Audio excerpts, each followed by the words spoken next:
Here's the menu program for Howe-Two Software, the way it would be presented to you if you had come to my lab 10 years ago, maybe.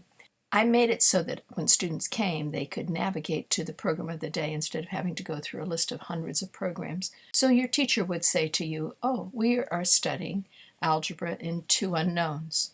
So out of all of these places, this says algebra two unknowns. So you would click on that, and then that would take you to a submenu that has all the programs about two unknowns.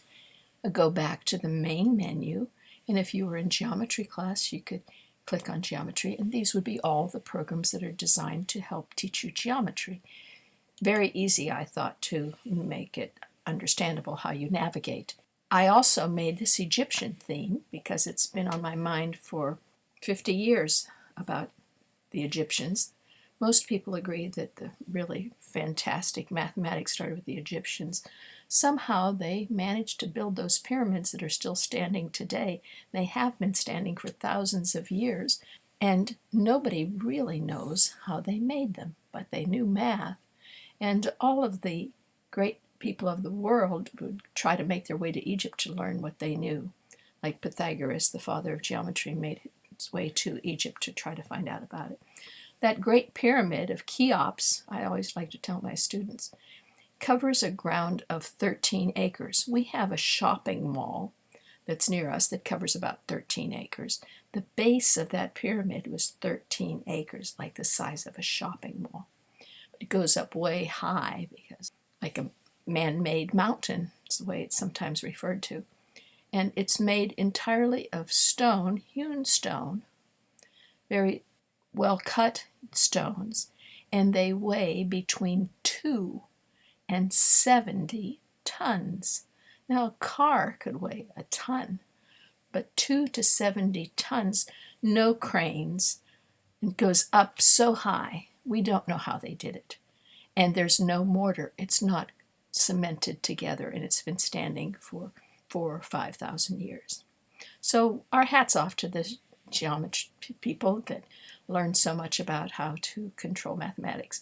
And I have this Egyptian worker, and they are putting down another brick. They're leveling it out. Lots of the work in the Great Pyramid was done precisely and cut so smoothly. It's amazing to read about it.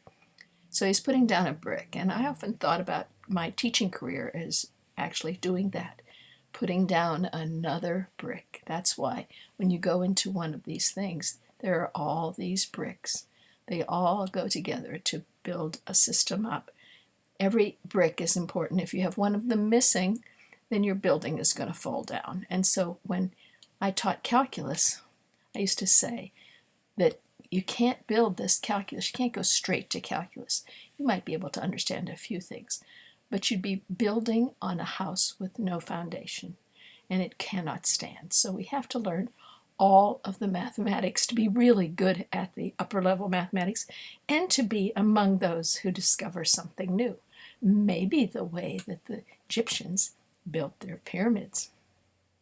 Anyway, I hope that you can understand how you can navigate to there.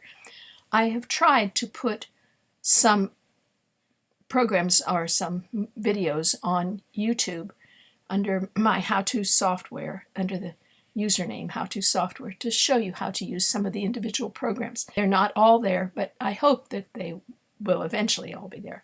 So you can look there to see if you can find